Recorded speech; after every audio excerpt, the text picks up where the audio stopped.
Makan siang bersama ulam, dicocol dengan sambal terasi. Sekarang sudah tahun 2026, apa saja agenda KPU saat ini?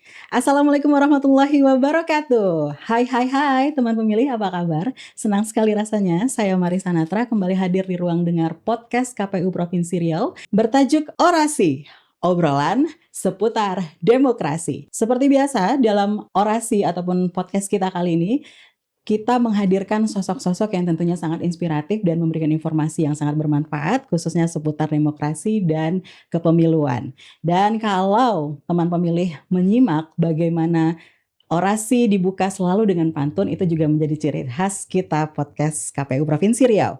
Nah, kalau misalnya tadi pantun saya berhubungan dengan apa saja kegiatan KPU di tahun 2026 ini, tentu saja itu yang akan kita bahas. Nah, tepat sekali rasanya untuk mengupas tuntas kegiatan kita ataupun mengupas tuntas pembahasan kita apa saja yang dilakukan oleh KPU Riau. Saat ini sudah hadir bersama kita sosok orang nomor 1 di KPU Riau. Siapa lagi kalau bukan Ketua KPU Provinsi Riau, Bapak Rusidi Rusdan, SH, SAG, MPDI. Apa kabar Pak? Sehat. Luar biasa sekali nih MC kita. Masya Allah. Apa namanya, bukan MC ya? Host Pak. Host podcast. Waduh, segar kayaknya ini Pak. Alhamdulillah. Iya, Pak Rusidi Rusdan tadi namanya SH, SAG, MPDI. Ya. SH orang sosok yang pasti serius dan sangat taat aturan ya Pak, kena berkutat dengan hukum. SAG cukup agamis, religius. MPDI pendidik, begitu? Kayak visi calon kepala daerah aja deh. Gitu. Sekarang kita tidak membahas tentang nama Pak Rusidi Rusdan, tapi kita bahas KPU saja Pak. Iya. Di luaran sana Pak, berkembanglah kan. KPU ini kerjanya ngapain di 2026 Pak? Asik. Karena 2024 itu jelas kita tahapan pemilu dan pilkada begitu ya Pak. 2025 barangkali bisa dibilang sebagai finishing lah ya Pak ya. Di situ ada monitor, ada evaluasi, kemudian ada pelaporan-laporan ya Pak ya. Dan menyelesaikan administrasi terkait gitu. Nah, di 2026 ini dengan kegiatan yang sangat melandai, apa saja nih yang sebenarnya yang bisa disampaikan ke masyarakat, KPU itu kerjanya ngapain di 2026? 2026 memang kalau secara tahapan sudah tidak ada lagi tahapan ya Cak.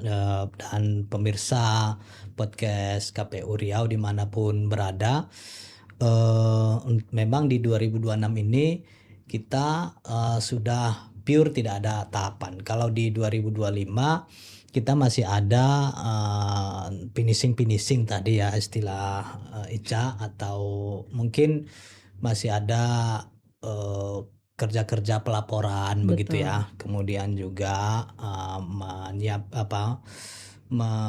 pekerjaan menyelesaikan tugas-tugas akhir dari pilkada kita di 2024 ya. Nah, memang kita laksanakan di akhir 2024 sehingga praktis di 2025 masih banyak kerjaan, terutama dalam pelaporan, kemudian menyusun ya hasil dari pilkada ini ya. Nah, di 2026 memang banyak pertanyaan dari masyarakat, bahkan di media sosial kita lihat ya banyak komentar-komentar gitu kan yang nadanya mempertanyakan itu. Wajar saja karena apalagi sih kan begitu tugas KPU. Nah, ini yang perlu kita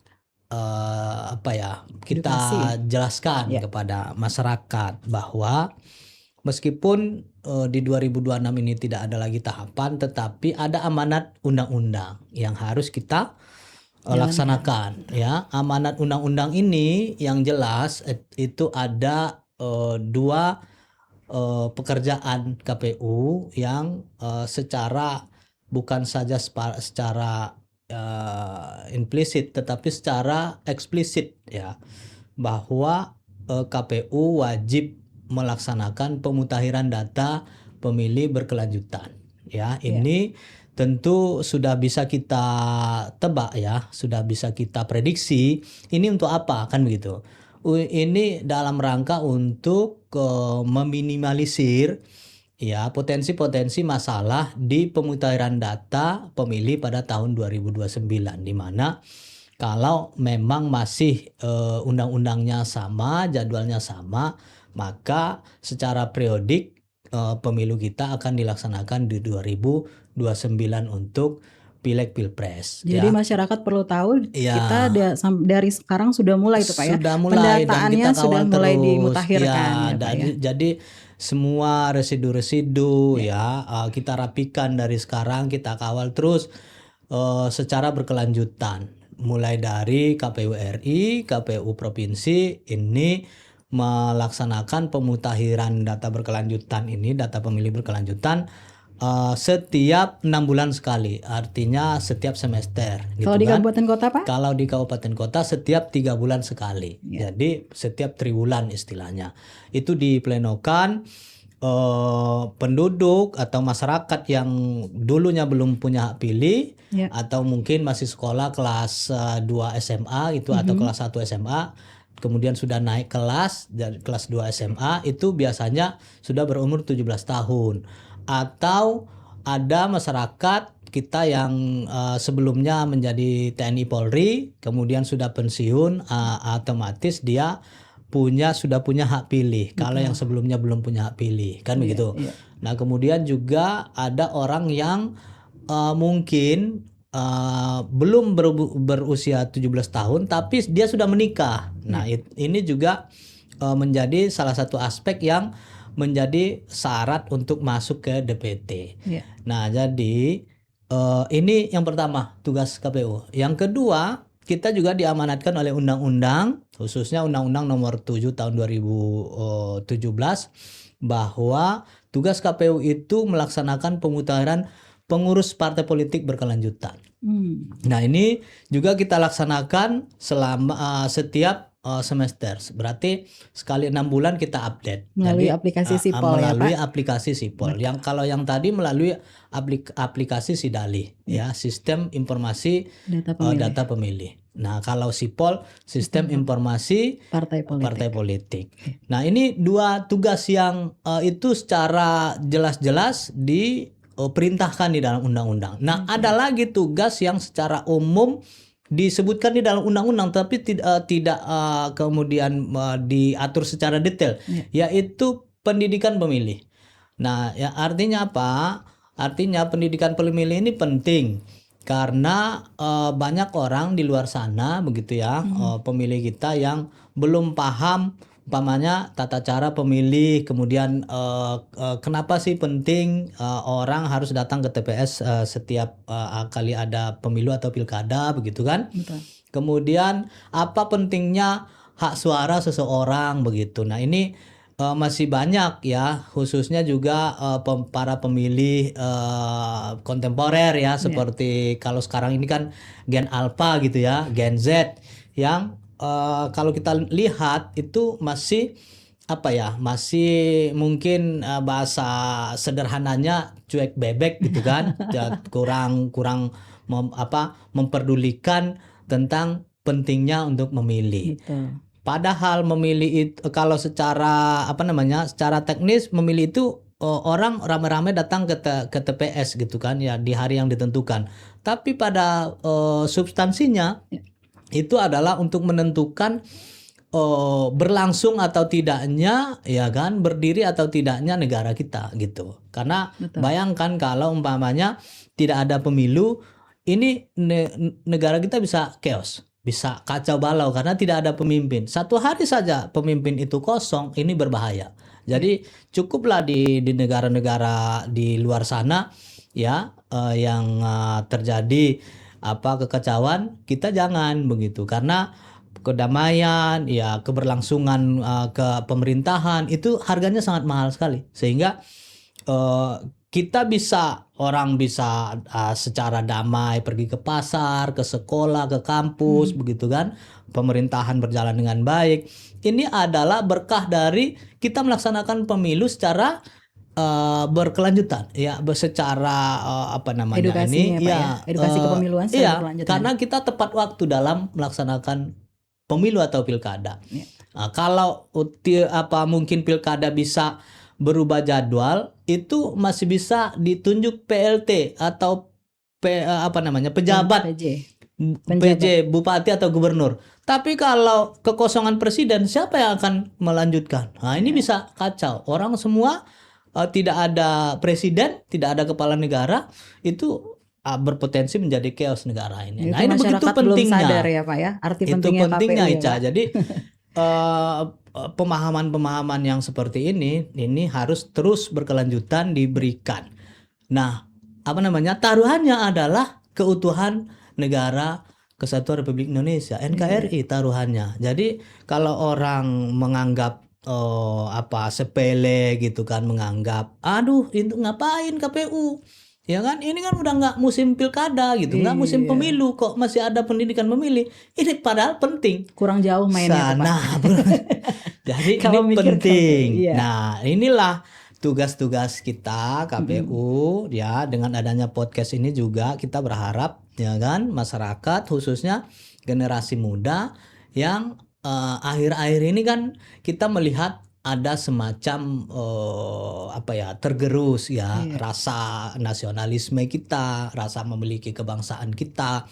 Nah, ini perlu untuk kita tumbuhkan kembali. Iya, Nah, ini yang setuju. ketiga aja. Iya. Tadi kan ada lagi tugas ya, tugas dari KPU yaitu non tahapan ya Pak ya. di dalam non tahapan. Kalau tadi pemutahiran data pemilih berkelanjutan, kemudian pemutahiran pengurus partai politik, pendidikan pemilih, kemudian yang keempat PAW mungkin? Ya, pengurusan PAW ya, penggantian antar waktu bagi calon DPR kabupaten dan DPR provinsi, termasuk juga DPR RI untuk di KPU RI. Jadi ini juga penting. Kalau ada anggota DPR yang meninggal atau ada anggota DPR yang tidak memenuhi syarat lagi untuk menjadi anggota DPR, DPR provinsi dan DPR kabupaten kota, maka yang memiliki data ya penggantian selanjutnya siapa itu adalah KPU. Kalau untuk boleh bisa KPU diceritakan provinsi, sedikit Pak prosesnya. Nah, prosesnya Peran KPU di situ melalui seperti apa? tentu pertama harus berkekuatan hukum dulu, jelas dulu gitu ya.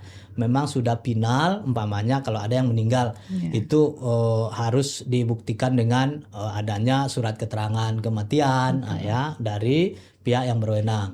Kemudian setelah itu partai politik bersangkutan yang memiliki calon anggota legislatif ya atau yang memiliki anggota DPR-nya, maka kemudian mengajukan usulan ke DPR atau DPR provinsi atau DPR kabupaten kota untuk siapa dari partai yang diusulkan. Ya. Nah, kemudian dari pimpinan DPR kemudian menyurati KPU sesuai dengan tingkatan anggota DPR yang akan diganti. Kalau anggota DPRD kabupaten kota ke KPU kabupaten kota, kalau anggota DPR provinsi ke KPU provinsi, kalau anggota DPR RI ke KPU RI.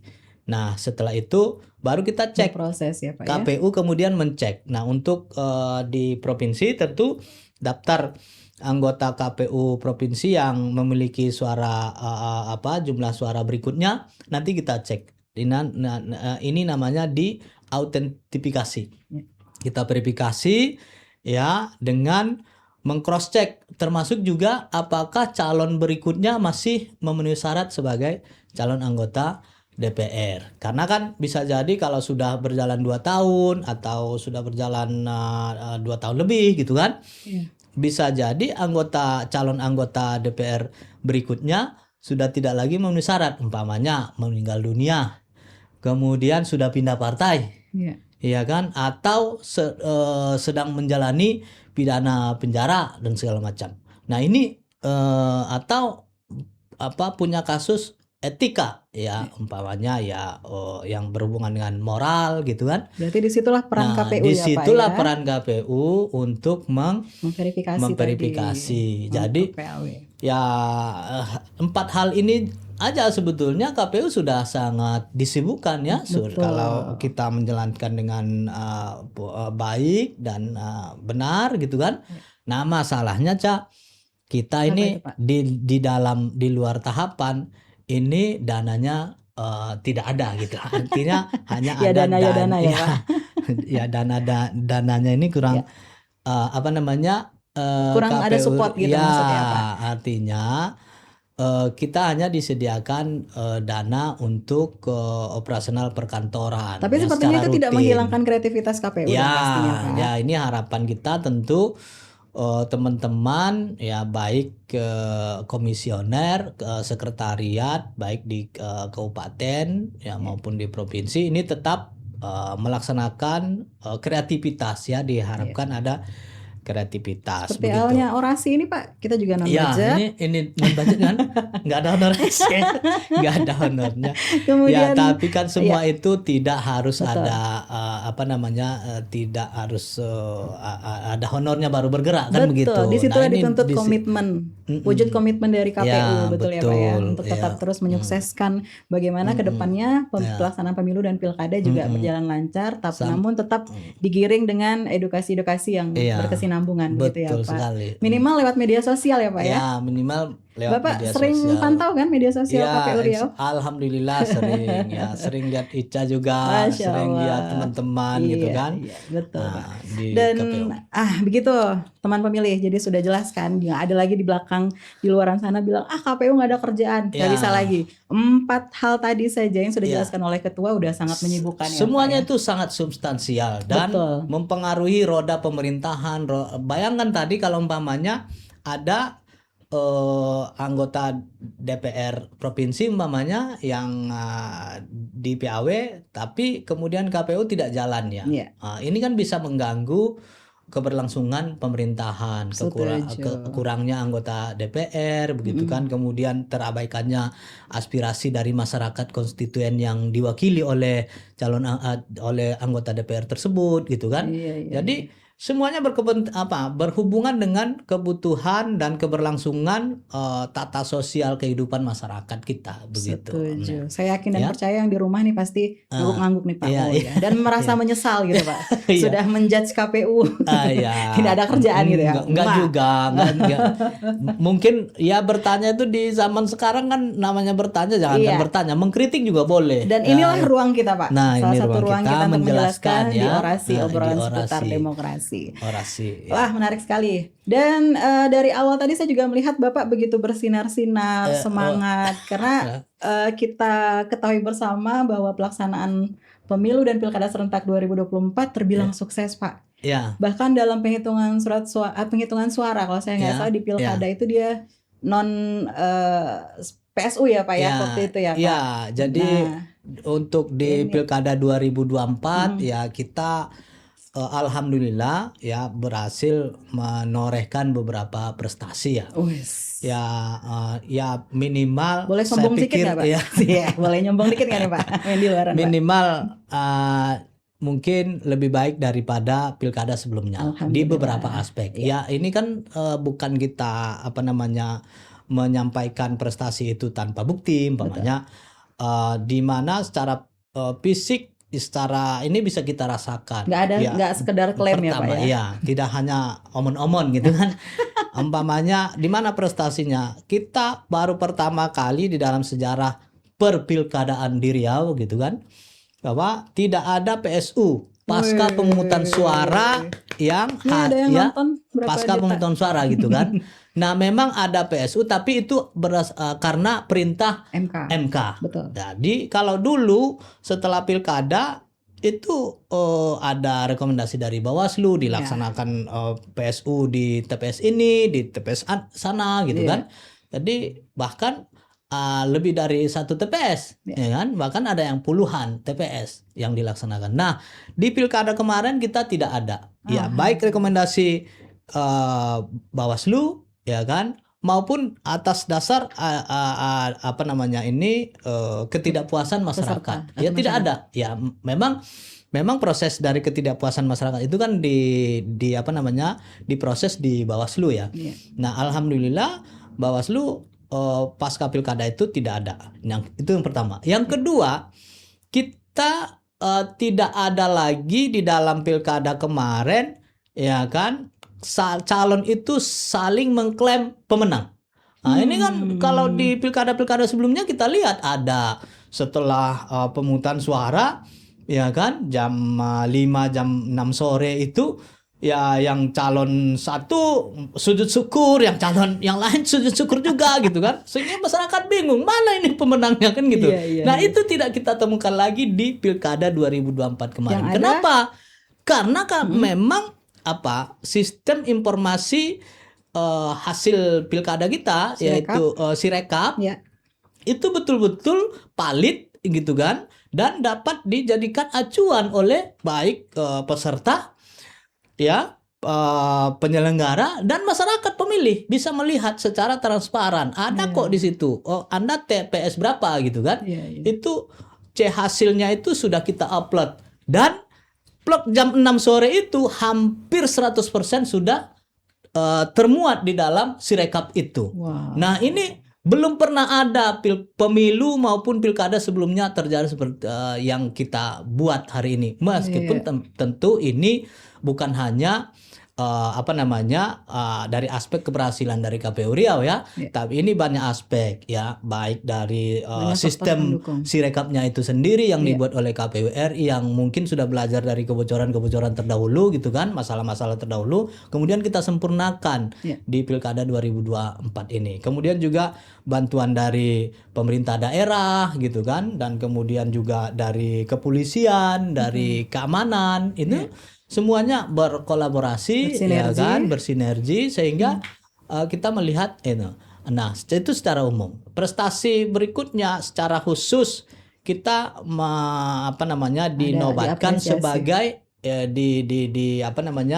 diapresiasi oleh KPU RI sebagai KPU provinsi yang juara satu ya, atau terbaik nasional dalam pengelolaan pemungutan dan penghitungan suara. Nasional, Pak? Nasional. Se-Indonesia. Nah, ini kan luar biasa ya. Luar biasa. Kemudian juara dua atau terbaik kedua nasional dalam pengelolaan rekapitulasi perolehan suara. Ya, Provinsi Riau nomor 2. Nah, ada lagi, kita sebagai terbaik nasional dalam pelaporan LHKPN. Ya, LHKPN ini laporan harta kekayaan pejabat negara. Ya, ini Provinsi Riau mendapat apresiasi sebagai terbaik satu nasional. Satu lagi. Ya, jadi kita mendapat penghargaan dari TPRI sebagai lembaga yang informatif. Nah, ini perlu kita syukuri, dan kita tentu juga mengucapkan terima kasih atas penghargaan yang telah diberikan. Ini artinya hubungan masyarakat kita ini berjalan dengan baik ya. Ini tentu di bawah komando divisi, kabaknya, sekretaris, semua, dan tidak lepas dari kepemimpinan kasubagnya Pak juga Ketua gitu kan. ya. Kalau kita ini kan sebagai memberikan support ya, memberikan semangat ya. Artinya sebetulnya ya mesin ini ya di sekretariat ya kan, mulai dari staf, kasubag, kabak, sekretaris, semua bekerja dengan baik ya, memberikan dedikasinya sehingga kita bisa dianggap oleh lembaga lain sebagai informatif. Kemudian juga dari KI ya kan, dari Komisi Informasi kita juga diberikan penghargaan. Dari Pak Kapolda kita juga diberikan penghargaan sebagai lembaga yang telah berhasil melaksanakan pilkada tanpa riak ya kan, tanpa ada pertumpahan darah, tanpa ada bakar-bakaran dan segala macam. Meskipun sebetulnya damai. Ya, tidak lepas dari kerjasama dengan Pak Kapolda waktu itu, Pak Irjen Iqbal gitu kan, yang sangat memberikan pengayoman, meng-backup ya kan, apa yang kita butuhkan waktu itu langsung dibantu gitu kan, dari aspek-aspek komunikasi keamanan, pengkondisian di lapangan dan segala macam. Ya, kita bersyukurlah ya, semua ini tentu anugerah ya, rahmat yang diberikan oleh Allah kepada kita, sehingga tugas-tugas kita dalam pelaksanaan pilkada kemarin ya berjalan dengan baik Dan begitu, Ca. sunatullahnya juga begitu kan Pak. Iya, Jadi jadi periode yang lalu iya, harusnya, periode ini harusnya lebih baik dari yang lalu gitu ya Pak ya. ya begini ya. Kalau penilaian apakah kita lebih baik, tentu banyak aspek. Iya. Bisa jadi yang kemarin tentu juga baik ya, Ya mungkin tapi pencapaian mungkin ada PSU tadi ya. saja Pak. Mungkin itu bisa jadi salah satu indikator ya Pak Ya, ya. mungkin sistemnya yang hari ini kebetulan yang kita laksanakan itu sudah sempurna. Iya. Kemarin masih ada mungkin kelemahan-kelemahan di regulasi, kemudian kelemahan-kelemahan di aspek manajerial gitu kan. Termasuk juga umpamanya saya lupa nih, Cah. Nah, ini Ya, apa ini? Harus saya diingatkan lupa kami ini tadi Pak. menyampaikan Apa itu? bahwa pilkada kita di 2024 kemarin adalah pilkada yang zero insiden di logistik. Hampir tidak ada namanya surat suara tertukar, surat suara terlambat, apalagi surat suara yang terendam, jatuh ke air, kan Nggak nggak ada. ada kita dengar. Iya betul. Nah, ini adalah sebuah apa ya? Prestasi. Ya, Pencapaian. capaian, yang perlu kita keadaan syukuri yang ya harus Pak ya. kita syukuri ya. Betul. Nah, itu kembali lagi karena sistem informasi logistik kita, ya kan, silog kita Ya. itu sudah sempurna ya, sudah semakin baik Baik ya. ya Pak. Walaupun ada keluhan-keluhan kita, umpamanya apa namanya terlalu apa namanya sistemnya ini umpamanya kita Minor lah lapor. Pak ya. Iya, Artinya nggak terlalu saya pikir signifikan untuk mengganggu pelaksanaan ya, saat tapi itu. hasil akhirnya Ya. kan gitu Caya. Hasil akhirnya bahwa zero insiden. Wow. Kemudian tepat waktu, ya. Mungkin waktu itu ada yang seperti tinta surat suara, tinta ya. Tinta itu ada yang tumpah. Tapi kan cepat dilaporkan, cepat diganti melalui sistem silog itu. Sistem logistik Informasi kita. logistik Iya. ya. Nah, itu sesuatu yang harus kita syukuri, saya pikir. Jadi padahal kan begitu. Ya. Padahal kita sedang capek-capeknya pasca pelaksanaan pemilu. Betul Pak. Nah, jadi yang kita rasakan hari ini dengan dilaksanakannya pemilu dan pilkada serentak pada 1 tahun, itu ada beririsan antara tahapan pemilu yang di ujung dengan awal pilkada. Ini berdekatan dan bahkan beririsan gitu. Ini pemilunya belum selesai, tahapan pilkadanya sudah masuk gitu. Sehingga kalau saya dulu waktu di kabupaten kota Pak, mengistilahkannya babak belur Pak. Benar gak sih? Ngerasain itu nggak Pak kira-kira? Iya. Dan itu nggak diketahui masyarakat luas ya Pak. Ini yang memang harus kita sampaikan ya. Ya, kemudian sampai hari ini masih ada kritikan, ada apa namanya, ada masukan-masukan dari masyarakat. Saya pikir kita harus pahami itu adalah sebagai bagian dari kebebasan demokrasi kita dalam melaksanakan pemilu gitu. Ya, saya pikir. yang jelas dalam setiap helatan, apalagi nih helatan akbar lah kita bisa bilang ya Pak, pasti ada kekurangan ya Pak ya, di tengah kelebihan yang Bapak sampaikan tadi gitu. Cuman namanya kerjaan kita kan harus kita sampaikan apa yang sudah berhasil gitu kan. Iya, betul, tapi Pak. tidak kita tutupi apa kemudian ada PSU di Siak ya. Betul. Tapi kan itu pasca ya Pak ya. Itu adalah pengejawantahan dari kebebasan, ada hak konstitusional dari calon untuk menyampaikan keberatan ke MK, kemudian diakomodir oleh MK dan kemudian kita laksanakan lagi dan kemudian hasilnya juga sudah sama-sama kita ketahui sudah dilaksanakan. Setelah itu kan clear ya Clean and clear. Ya gitu. Oke. Luar biasa sekali Pak. Tepuk tangan buat kita lah Pak untuk semua KPU. Mana suaranya? Memang luar biasa ini kerja-kerja KPU yang masyarakat harus tahu, harus paham ya Pak ya. Apalagi dengan tahapan yang Bapak bilang tadi, pemilu belum selesai, beririsan dengan pilkada lagi waktu itu. Tapi alhamdulillah KPU Riau dapat apresiasi dan pengakuan dari beberapa lembaga. Jadi itu merupakan suatu hal yang patut kita syukuri ya Pak ya. Adapun kalau ada kekurangan, kita tentu mohon maaf kepada masyarakat dan kita berharap ada masukan ya, perbaikan sistem ke depan, perbaikan manajerial gitu kan. Tentu juga perbaikan tekad dan semangat ya, Bal. Ya, teman-teman Ica, ini ada orasi, ini bagian dari upaya perbaikan yang kita lakukan. saya Setuju pikir. Pak, Oke, setuju demikian. sekali. Wah, menarik Ya. sekali perbincangan kita hari ini Ya, Pak. ya. Dan terakhir mungkin nih, Siap. apa pesan-pesan untuk masyarakat? Ya. Closing statement lah ya, untuk menjelang, memang sih masih lama 2029, Ya, tapi tanpa 2000. kita sadari 2027 atau 2027 ya sudah masuk tahapan juga kita Ya. Pak ya. Nah, Ya. kira-kira apa yang mau disampaikan ke masyarakat nih Pak? Saya pikir pemilu dan pilkada adalah bagian dari upaya kita untuk menjaga keutuhan negara kesatuan Republik Indonesia, sehingga berpemilu dan pilkada itu sama pentingnya dengan membangun ya, pembangunan fisik ya, membangun jalan, membangun rumah sakit, membangun sekolah, itu sama pentingnya dengan kita berpemilu. Oleh sebab itu maka ya seluruh masyarakat ya, khususnya ini generasi muda harus memahami bahwa pemilu dan pilkada adalah seharusnya menjadi kewajiban dan menjadi perhatian kita semua gitu. Gitu ya Pak. Ya, oke. Wes, terima kasih Ya. Pak Rusidi Rusdan Ya. untuk kebersamaannya hari ini. Ya. Dan mudah-mudahan memang apa yang kita harapkan ke depannya pemilu akan jauh lebih baik lagi ya Pak ya. Ya, amin.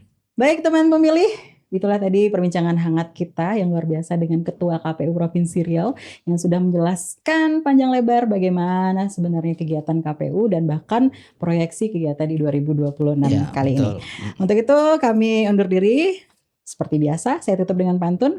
Buah langsat, buah duku, bentuknya mirip beda dirasa. Komitmen bersama sukseskan pemilu untuk memilih pemimpin terbaik bagi bangsa. Assalamualaikum warahmatullahi wabarakatuh. Sampai jumpa.